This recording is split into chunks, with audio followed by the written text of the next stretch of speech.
great to be here with Magnet Schools of America today. Thank you for having me. When Kelly first asked if I was interested in participating in a writing workshop, I had to say yes. I'm really delighted to be part of this work, and I wish each of you the best of luck as you prepare and submit your applications. I hope you find the information that I'm about to share helpful, and also want to offer to tell you to please feel free to reach out if you have any questions after the writing workshop or would like to discuss strength of evidence. To really get started, I want to go over the agenda for the strength of evidence session. Today, we're going to explore the what, so what, and now what of strength of evidence. First, I really want to help unpack what is meant by strength of evidence and the definitions and standards associated with it. Then we're going to dive into the so what and look at how strength of evidence is critical in the MSAP application process. We're going to look at the different places where strength of evidence features in the notice and where to find it in the priorities and selection criteria. We're going to end with a now what, and I'll share what I feel are some key steps to writing a successful application focused on strength of evidence. So let's start with the what and look at defining strength of evidence. So what's meant by strength of evidence? The first place that we really see strength of evidence pop up is in competitive preference priority 2. This is a preference priority to have newer revised magnet school projects and strength of evidence to support those proposed projects. Here you have the opportunity to earn a few additional points, so you definitely want to do that. What it is looking for in competitive preference priority 2 is that you're implementing projects that show strength of evidence for your new and revised magnet schools. And I know you're saying, Rachel, like, duh, that's what it says. But I really think it's important to note in the language about evidence that there's an emphasis that whatever you're implementing needs to be evidence-based. We all live in the age of accountability, and this is what that is tying back to. They want to know that you're selecting programs, you're being a good steward, and you're picking things to implement, not just for fun, but because you really believe that they're going to have an impact, a positive impact on students and their learning and their outcomes. I also just really want to take a few minutes to dive into the evidence standards. So before I do that, I do want to say if you don't have a whole lot of experience with educational research, you're going to be fine. You can learn what you need to, and you can do this for evidence standards. And the place that you're really going to go to for that information is that notice inviting applications. When they outline this information in the notice, especially in competitive preference priority 2, they're going to reference a lot of definitions. And this is going to be something that pops up throughout the grant and throughout the notice. It's that those definitions are going to give you some indication or some examples of what the Department of Education may be looking for. It's also good as you're writing your response and developing your proposal for any of those sections of the grant that you will go back and reference those definitions. You will go back and reference those regulations that they're citing. When you do that, you make it really easy for the readers to connect your content, your narrative, to what they actually requested in the notice inviting applications. So to circle back now to evidence-based standards or evidence-based components, there isn't really a specific definition that the U.S. Department of Education is looking for. So now what we're going to do is we're going to review what exactly is meant by an evidence-based component. In order for an evidence, in order for a component to be considered evidence-based, research on that component needs to meet one of two criteria. First, the research on that component can demonstrate a statistically significant effect on improving student outcomes or other relevant outcomes based on strong evidence from at least one well-designed and well-implemented experimental study, from moderate evidence from at least one well-designed and well-implemented quasi-experimental study, or promising evidence from at least one well-designed and well-implemented correlational study with statistical controls for selection bias. Or, this is the other part of it, the two, it can demonstrate a rationale um, based on high quality research findings or positive evaluation that such activity, strategy, or intervention is likely to improve student outcomes or other relevant outcomes. And it has to include an ongoing effort to examine the effects of that activity, strategy, or intervention. Many of you are going to recognize these and you're going to relate them back immediately to the ESSA tiers of evidence. This chart is from the Institute for Education Sciences, and it illustrates what reviewers are looking for when they're assessing whether or not the research for a component in your application meets the requirements to be evidence-based. For tier 4, I'm going to start at the kind of like the weakest, I guess, part, or the one that isn't considered as strong, I guess is a better way to phrase that. For tier 4, it needs to demonstrate a rationale. It's expected that the research cited includes a well-defined logic model that itself is based on rigorous research, and that there is an effort planned or currently underway to study the effects of the intervention. For tier 3, promising evidence, it's expected that the research cited includes a well-designed and well-implemented correlational study that includes statistical control for selection bias, demonstrates a statistically significant and positive effect on a relevant outcome, and that there are not strong negative findings from other experimental or quasi-experimental studies.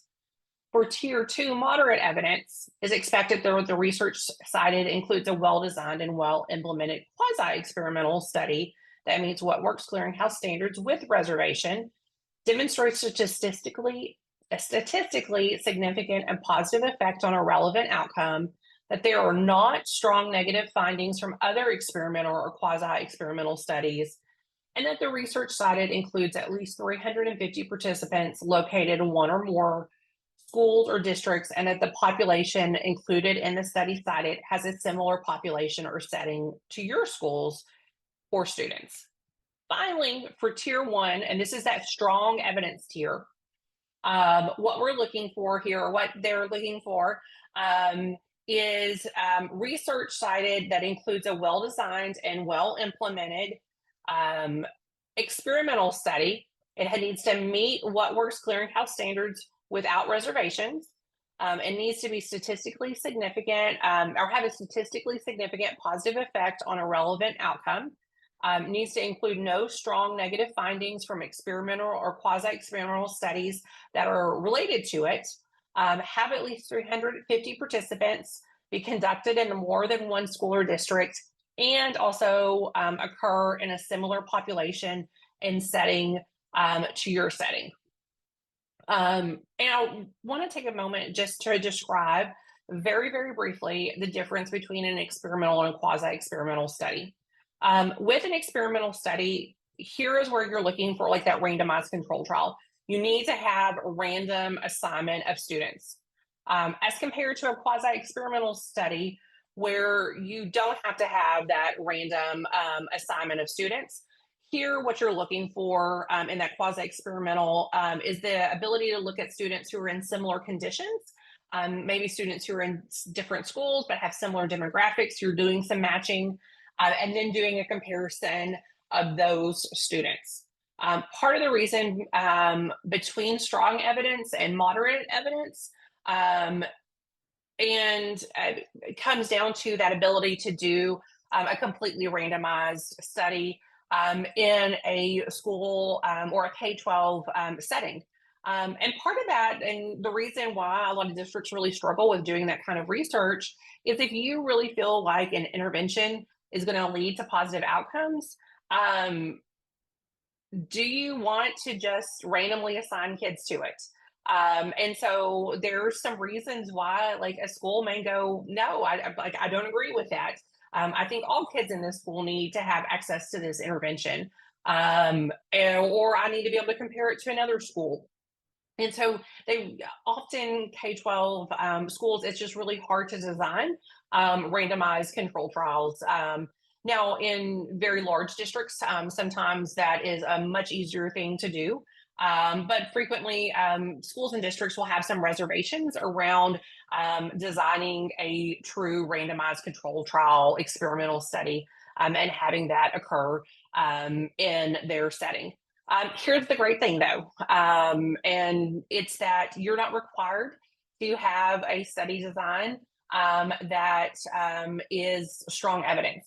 I'm kind of jumping the gun there, but when you have to design your study, you can be at that promising evidence standard. But that's for the now what that we're going to get to in just a second. I do want to say, because I didn't include this, when we look at the difference between a correlational study um, as compared to an experimental study, this is where we may be able to look at some linkages, but we are not able to directly draw correlation or cause. We're not able to directly draw a causation from what's being implemented. So we may see some connection to it based on the data we're collecting with a correlational study, but we aren't able to say definitively that this intervention is the reason why we're seeing this growth in a literacy score test or a literacy test score.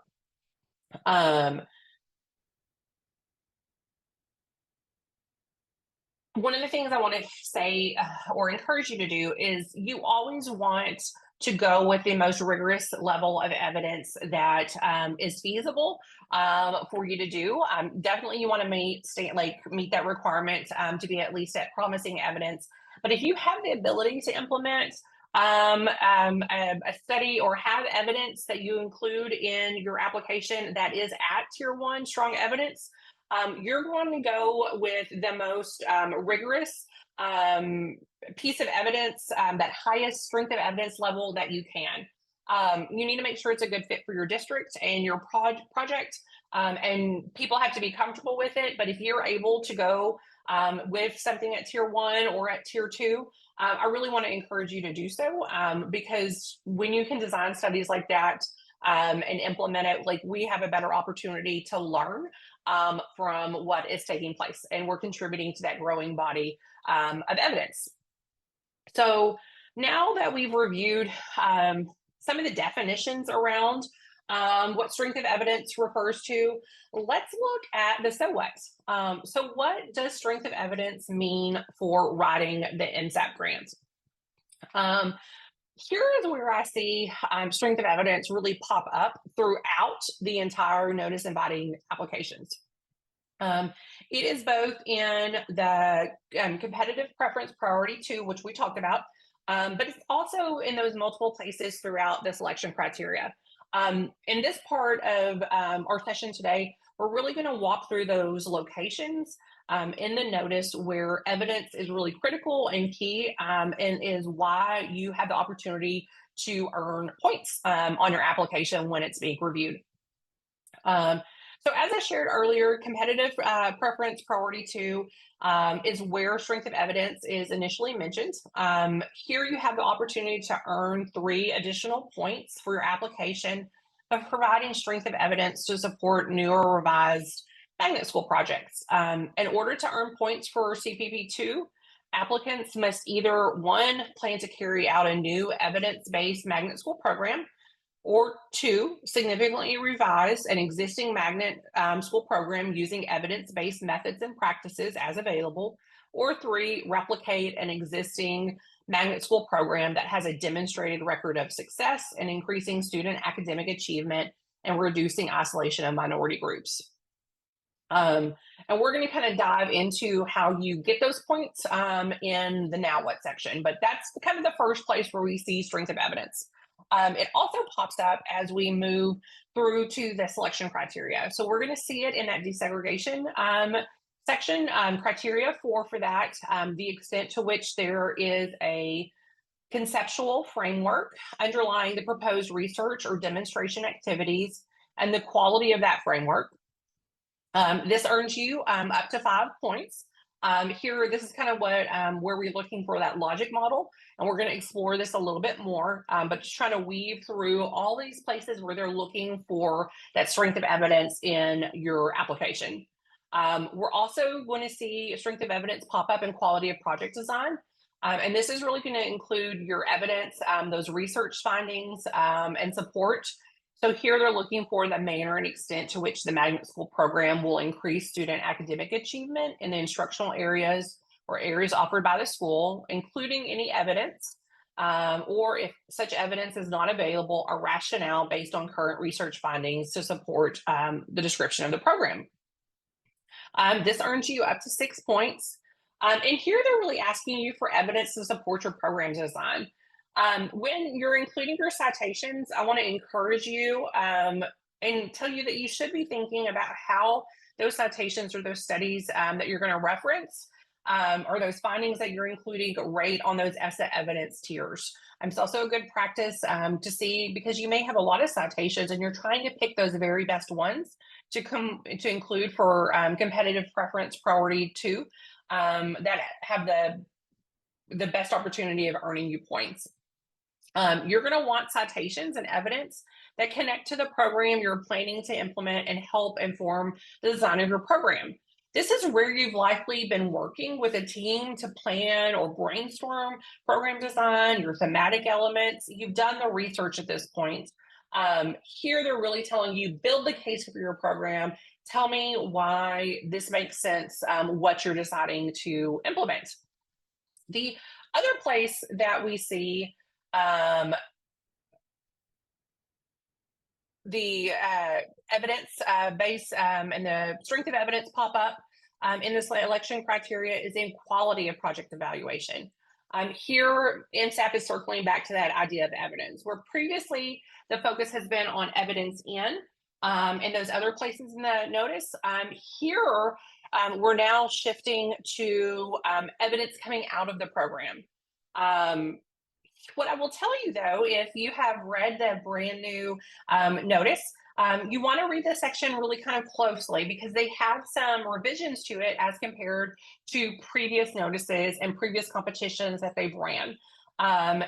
Now, in the grant application, they are selecting or separating out, and you're applying under absolute priority 1 or absolute priority 2. Absolute priority 1, from my read, is for new applicants. And they're defining new. They have a very set definition.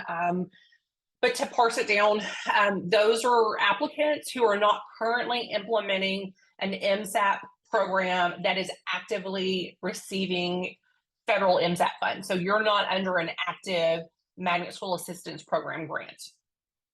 That is different as compared to absolute priority 2, which is for applicants who are already implementing or receiving a current magnet school assistance program grant. So like you have active dollars that you are receiving to implement an MSAP, like a federally funded program, like you've been awarded in a previous cycle that is still active, and you have access to those dollars and you're spending them.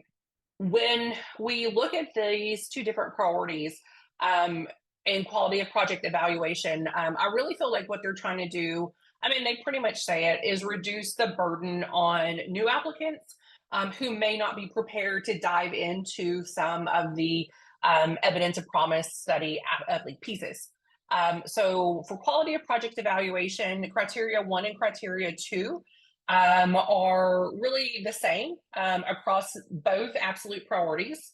And criteria 1, you have to explain how the applicant will assess, monitor, and evaluate the impact of activities funded under this part on student achievement and integration. And so they want you to describe what your evaluation looks like in this part and how it's going to be used to measure and monitor, kind of have that feedback loop on student achievement and integration. In criteria 2, they're really looking at the extent to which the methods of evaluation include the use of objective performance measures that are clearly related to the intended outcomes of the project and will produce quantitative and qualitative data to the extent possible. So You notice they use that word intended outcomes. That is something that ties into that conceptual framework and that logic model that they're requiring in that earlier section. So those threads are weaving through, and that strength of evidence is staying really a key component, and is providing a lot of connection and coherence, hopefully, for your grant application. So the next piece, and this is where we see the difference, and so I have it kind of broken out by absolute priority 1 and absolute priority 2. And absolute priority 1, new applicants need to demonstrate the extent to which the methods of evaluation provide for examining the effectiveness of project implementation strategies. So here you would work with your external evaluator to include evaluation approaches to assess implementation. So you're going to have some measures to know if, are you doing the things that you said you would do? Are the things that you said you're going to do yielding the results that you expected them to? Are you making progress in implementing your project design, kind of like those year-to-year milestones? Are we seeing some of that that forward movement and that continuous improvement cycle taking place with the absolute priority 1? On the other side, for absolute priority 2, this is where they're actually asking you to demonstrate how the evaluation, if well implemented, produces or has the ability to produce promising evidence about the project's effectiveness. This is where we connect back to the ESSA evidence tiers. And here they're really looking for evidence, for an evidence of promise study and impact study that would meet ESSA Tier 3 standards. This is the requirement of at least a well-designed and hopefully well-implemented correlational study that includes that statistical control for selection bias and would have the ability to demonstrate a statistically significant and positive effect or on a relevant outcome. You can also design your study to meet Tier 1 or Tier 2 standards, but the baseline requirement is to meet Tier 3 and have the potential. You're not guaranteeing that you're going to have promising evidence or a statistically significant positive impact, but you have to have the potential for it, for having and being able to collect and document that promising evidence. So now that we have talked about both the what, so we've defined strength of evidence and the so what, and we've explained why it matters, all the different places in the grant and all the points that you can earn by doing a good job in explaining the strength of evidence of your application. Let's dive into the now what. So this is the fun part. You're really asking yourself, now what should I do, or what could I do to have a successful application? So the first thing I'm going to tell you that you're going to do is you're going to go for the points. So any time that you have an opportunity in writing your application, you want to attempt to earn as many points as possible. One of the ways that you can do this is by applying under competitive preference priority 2. And to make sure that you have the opportunity to earn those points, make it easier on yourself and use the resources that MSAP provides. They do an excellent job in providing the tables, templates for you to meet these requirements of the documentation for your application. And so to meet CPP2 requirements, you have to have 2 things. As part of your application, you're typically going to complete Table 5. That's what it's been for the past couple of cycles. And that's the evidence supporting new or revised projects. And so you're saying, like, I'm implementing new programs, or I'm revising magnet schools. And the other part that you want to do for CPP2 is to use the optional evidence form. You can submit your evidence, and you're going to have to do it. They detail, and they're pretty explicit, and how you have to describe your studies that you're citing for under a competitive preference priority 2 as part of your narrative. But one of the things they give you is an optional evidence form where they say, we need you to talk about these specific things and kind of break it down. So use that form, fill it out for the 2 citations that you're going to include under CPP2. And the reason you want to do that is you want to make it easy on the readers. So by using the tools and resources that they provide, it ensures that you have every opportunity to earn those points and make your application more competitive. It's just really straightforward that way. There's also going to be places where you're going to talk in your narrative about how you meet these evidence requirements, but use the documentation forms that they provide. Also want to tell and kind of direct you to a secondary resource or really a primary resource. The education department NSAP website will host a series of webinars as part of the competition. One of the ones that they have done in the past is walking through the evidence requirements and the documentation requirements to earn competitive preference priority 2 points, and your kind of like what are those elements for your evidence of promise study. They will host different sessions on different topics. They'll usually do one walking through the application or the notice inviting applications, and kind of spelling out some of those pieces.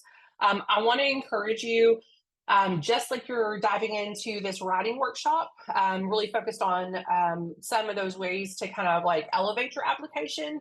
To dive also into the videos and the resources that the education department offers. A lot of those are going to get into what I like to call some of that nitty gritty technical side of completing a successful application. Very, very helpful, especially if you're the person who is having to go in and document some things, upload things. That is a great resource. The other, or one of the other big now what parts is developing your logic model. This is really my favorite part of project development. I'm an evaluator. I love a good logic model. In the notice inviting applications, ED has a specific definition of logic model. They also refer to it as a theory of action, but it's a framework that identifies key project components of the proposed project that are hypothesized to really be critical to achieving the relevant outcomes. And it describes the theoretical and operational relationships among those key project components and relevant outcomes.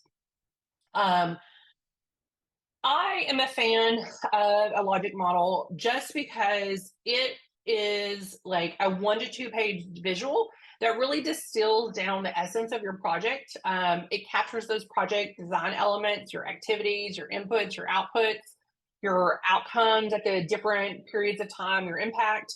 I see it as a project roadmap that really helps tell the story of how all your program elements work together to create the desired student outcomes that you're hoping to achieve, that change that you're wanting to see in your context.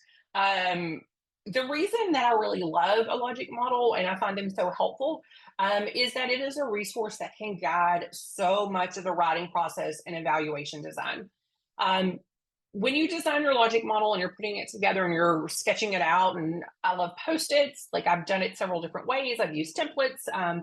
They will go over, I think, a pretty good template sometimes in one of the webinars. And everyone has a different way of approaching a logic model and titling the columns. But what's great about a logic model is that here you have the opportunity really to test the logic of what you were hoping to see with your grant. If you have outcomes at the end, but you can't trace them back to an activity that supports it happening, you're missing something. If you can track activities and you go all the way and they don't lead to any outcomes, you're missing something, and you need to like assess whether or not that activity is actually important or critical to your successful application and the implementation of your project. What it's helping you to do is see how much capacity you have and be really mindful and intentional about what is being included and what is being prioritized. The great thing is that once you have your logic model, these are also going to be the things that drive your performance measures, that drive your evaluation and your data collection. Because if you have an activity, you're going to want to measure it. They're going to be some of your process performance measures. You may also have outputs. And these are going to be some of those like target numbers that you're going to be working towards, or goals indicators. So really there with a lot of your performance measures. Also getting to some of those big goals of your grant that you're seeing through some of those outcomes that you are moving. They're very straightforward, really seeing them as a series of if-then statements that should make sense. And they should make sense not just to you, if you're in that kind of that seat and part of that writing team. They should also make sense to people outside of the group who's the most intimately involved with the development of the application. Because this can be a resource, that logic model, that is used for marketing, for communication of the project, to help explain it. It's that snapshot that is really highlighting what the project is, does, and hopes to achieve. Another now what to begin thinking about are your evidence sources. And really, this connects back to that quality of program design, but also throughout the whole application. Evidence sources can come from a variety of places.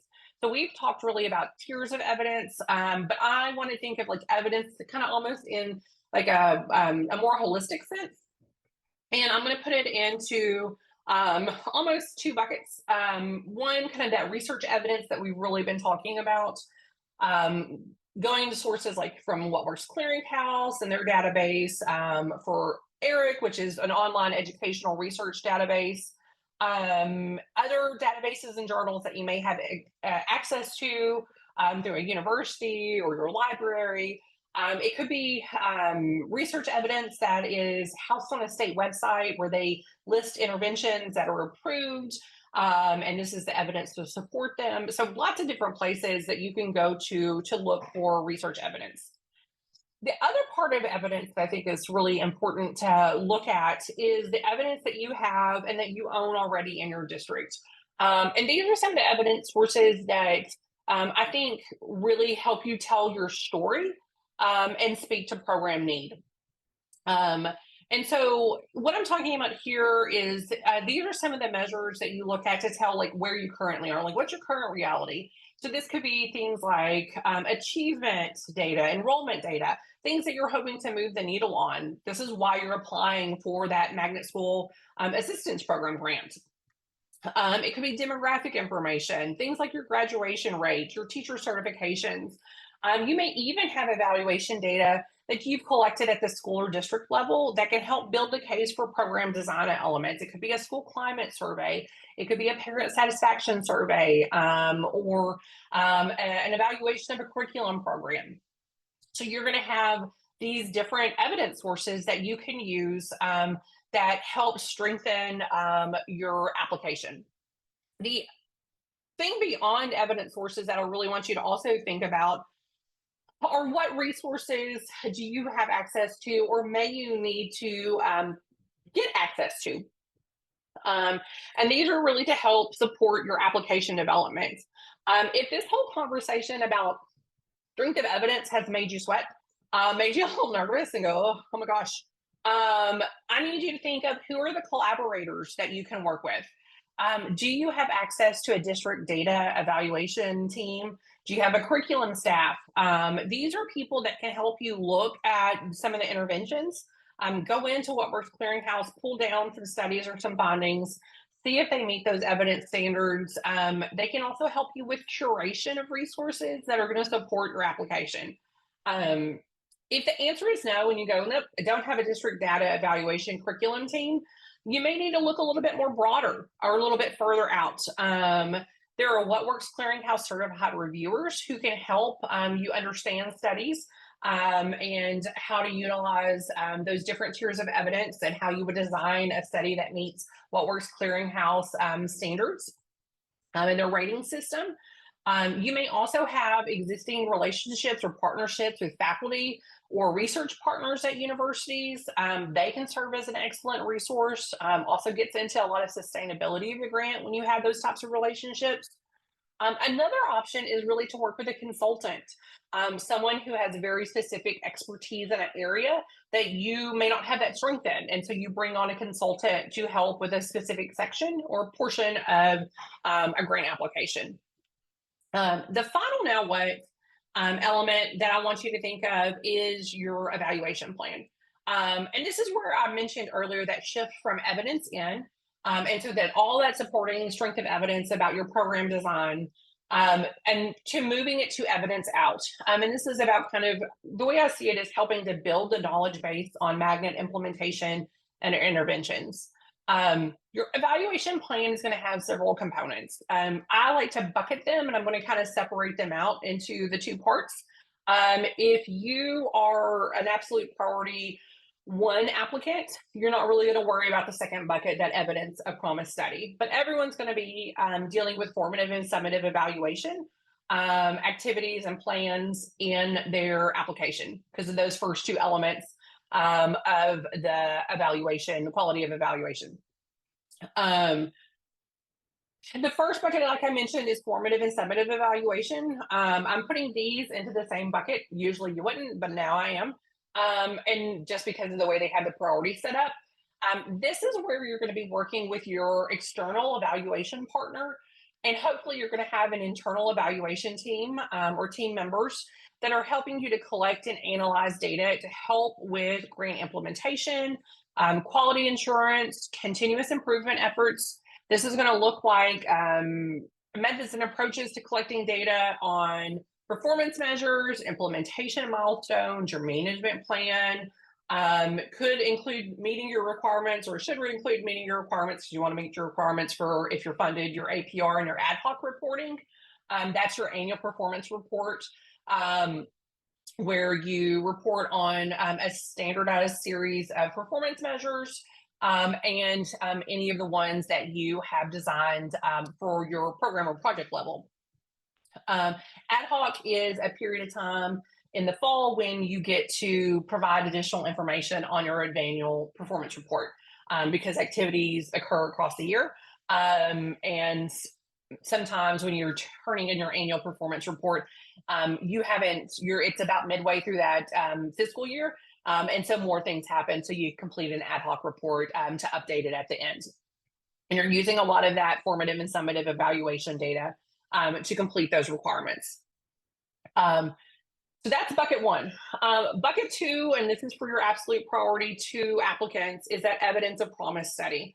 As we talked and discussed earlier, it is empirical evidence or made to generate empirical evidence to support the theoretical linkages between at least one critical component and at least one relevant outcome present or presented in the logic model for the proposed process, product, strategy, or practice. So this is that requirement piece to have that evidence out.